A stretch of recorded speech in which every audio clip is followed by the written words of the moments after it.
Hello beautiful people and welcome back to another video. My name is Sakshi Patel and I am 5th year PharmD student.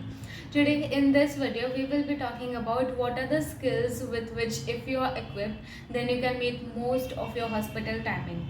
Now these are the skills, these are not just for 5th year, 4th year PharmD but also a lot of queries, sorry for the noise, a lot of times you guys ask me that what you can do before your PharmD gets started or what you can do during your summer break. So this is what you can do during that time. Okay, so starting off, first we have practical knowledge. Now this is very much important.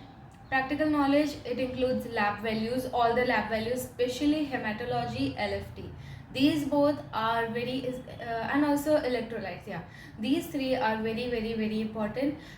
For hematology, you will have your hemoglobin, then platelet count, RBC count, WBC, differentiated WBC, that is neutrophil percentage, eosinophils, basophils, lymphocytes, etc. Okay, and also learn that in which condition neutrophil increases, in which condition lymphocytes increases, in which condition platelet increases, in which condition RBC increases but hemoglobin stays same, and stuff like that.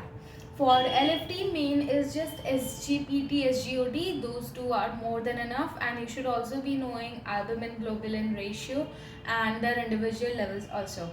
And then hematology done, LFT done, electrolytes, all the three. Most important is sodium, potassium, but also chlorine.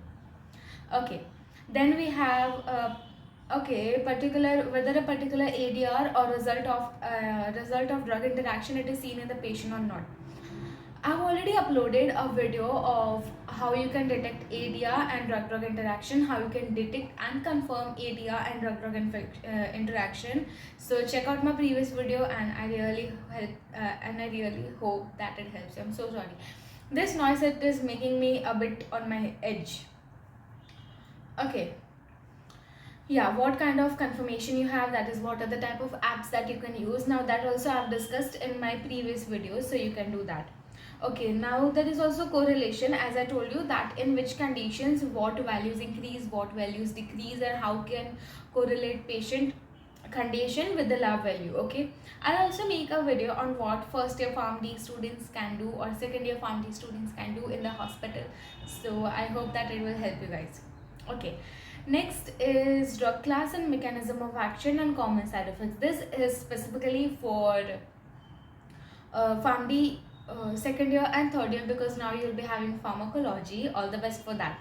Okay, so drug class and mechanism of action is very much important. Identify what kind of for what kind of disease what kind of drugs are prescribed, what are the commonly prescribed drugs in your hospital setting. Mechanism of action, sometimes you will see that it is not direct therapeutic use of the medicine, still it has been prescribed. So knowing the mechanism of action, knowing which receptors the drug targets, it will help you in identifying why a particular drug is used for that disease, even though it is not traditionally used for that particular disease. Okay, alright. And also common side effects, it will help you in reporting ADR or knowing or just taking the daily patient reports. Okay, so common side effects you should also know, and also sometimes commonly reported ADRs related to a particular drug. If you are a fourth year PharmD student, then start doing that. Okay, next is you should be knowing normal vitals of the patient, that is you can say general examination and systemic examination. Also in general examination we have blood pressure, RS, PS, that is RR, PR, and temperature, SpO2. Blood pressure common values you should know, common values for a heart patient, common values for a COPD patient also. Now then you have pulse rate, respiratory rate, temperature, and SpO2. SpO2 on normal air and SpO2 on oxygen. Then we have systemic examination. Now systemic examination, it is according to different systems. Neurological system, what is the FND, what that is CNS, FND 15/15 or not. I'll be coming to these abbreviations shortly. Okay, then you have gastrointestinal system, whether it is soft, tender, non-tender, are there any nodes or knots that you feel and stuff like that. Then you have also CVS, S1, S2, negative, positive, murmur, heard, not heard, stuff like that. And then you have their stool, how much stool is passed, what kind of stool is passed, whether it is passed or not passed. And same goes for urine, how much urine, what color urine, etc. Input output ratio is extremely important, especially when it comes to a patient with heart condition or renal condition. Okay, in these two patients, input output ratio is very much important. Okay. uh yeah, that is it. So we covered CNS, CVS, input output. Then we have yeah, gastrointestinal system. So yeah, that is it. Okay, now let's come to scales. Now this is again for third fourth year students. Scales are very much important, especially if you want to direct an area. Okay, there is Naranjo scale, Naranjo rating scale, WHO rating scale, Hartwig scale, and there are so many different types of scale. There is also an EAC scale for psoriatic inflammation or any kind of skin care, any kind of skin inflammation and stuff like that.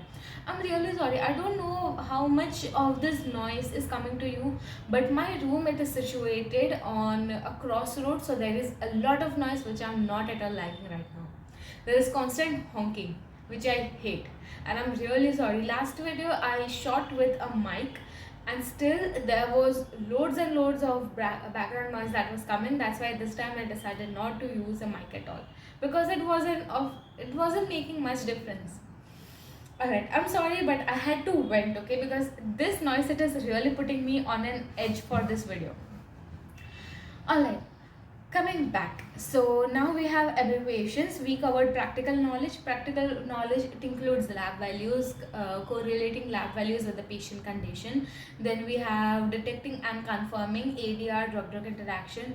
Next we covered drug class, mechanism of action, common side effects. Then we covered scales, and now coming to abbreviations. For all the first year students, this is what you do when you go to a ward. Okay, learn the abbreviations. That is it. That is the most important, most vital thing that you guys can be doing. Okay, there are so many abbreviations. I thought of providing you guys with a list of abbreviations in the description box below, but it is not much of use, because abbreviations, you can find them medical related abbreviation anywhere on the net, so it is very easy. And also, if you want to learn it from a book, then in Parthasarthi, these abbreviations are provided at the starting of the book, so you can refer Parthasarthi for these abbreviations if you want. Now abbreviations are very much important. You can learn them only through practice. You don't have to mug them up by writing it many times. That is what we used to do, but you don't at all need to do it. As time goes and as many patient files you refer, you will have it by heart in less time that you know. Okay, so abbreviations are very much important. If you have time, then maybe you can also learn how to read an X-ray, how to read an ECG. If you guys want me to make a video on how to read an ECG, let me know, because I just completed a course on ECG and I am pretty much confident about it. Alright, next, these are the main skills that you need, along with humility. Okay, humility with confidence. There should be a right balance between the two of them. If you are someone who is new to the ward, we all know that ward rounds, they can be very intimidating. Even as a fifth year PharmD student, they are very intimidating for us also. Try to make out of what the doctor is trying to say, what the doctor is prescribing and stuff like that, so that will help you. Do not get intimidated. Have humility, but also have confidence. Okay, you are there to learn, and you should never ever leave an opportunity to learn. Okay, ask them questions, they will answer you, you know. Stick to a resident if you can. Okay, there are so many good residents also, so stick to them if you can. Ask them why this drug is used, why such maybe dose is used. If you find an ADR, then you can also confirm with them. If you find a drug-drug interaction, medication incident, then you can also report to them. A lot of them are very good people, but you just have to have the humility. Okay, you cannot go overconfident that I found this, how could you make this mistake? You cannot be doing that. Okay, PharmD is still a budding topic, especially if you are living in north side of the India or east or west. For my South Indian subscribers, I know that PharmD is very well established, but here it is not that much. So they are still, the doctors and the residents, the entire hospital staff, it is still a bit adjusting to our roles. So you have to show a lot of humility and you have to continue doing the good work. So yeah, this is all of it, and I really hope that you guys uh, benefited from these, and that you do that you practice some of these, mainly lab values and reading about ADR, how you can find ADR, reading about drug classes, etc. in your Diwali break, summer vacation, winter break, whatever time you get. So yeah, these are the skills that will help you for hospital training. These are most of them, and in first year we used to learn about color coding of the hematology tubes and all of that. Honestly, until now that has never helped me. So there are some things that won't be helping you, there are some things that would be helping you. Knowing the different colors of hematology tubes is okay enough. The tubes in which the patient sample is collected, there is similar colored purple tube, there is I think green tube, yellow tube, gray tube. So all of that has never helped me, but it is good to know what kind of tube is used for what kind of hematological sample, what preservative it has, and all of it. But don't bury yourself into it.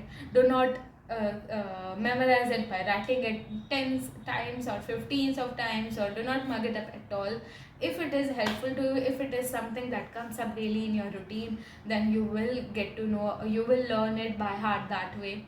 But or else you don't have to mug up any of the skills that I told you right now. Okay, apart from lab values that you can write as many times as you want.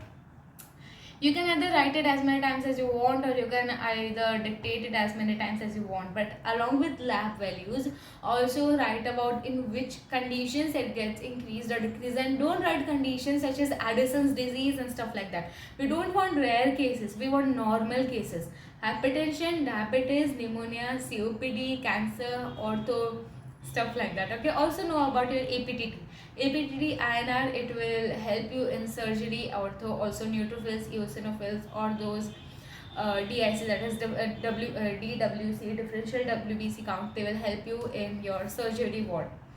Okay, and also most of the times in, what do I say, in medicine ward also. And also general nerve examination, we did do that, but it hasn't helped us till now at all. We just tracked 15 by 15 FND. 15 by 15 means that all the cranial nerves are working, and FND means no focal neural deficit is seen in the patient. Okay, S1 S2, it is the lub and dub sound. S1 S2 positive means you can clearly hear the lub dub sound of the patient's heart. Murmur 0 or negative means there is no murmuring of the heart valves that you can hear, or no murmuring of due to any heart related condition. Okay, so yeah, I really hope that you guys learned something, and if you did, then as usual, don't forget to like, share and subscribe. See you same place at next time. Bye bye.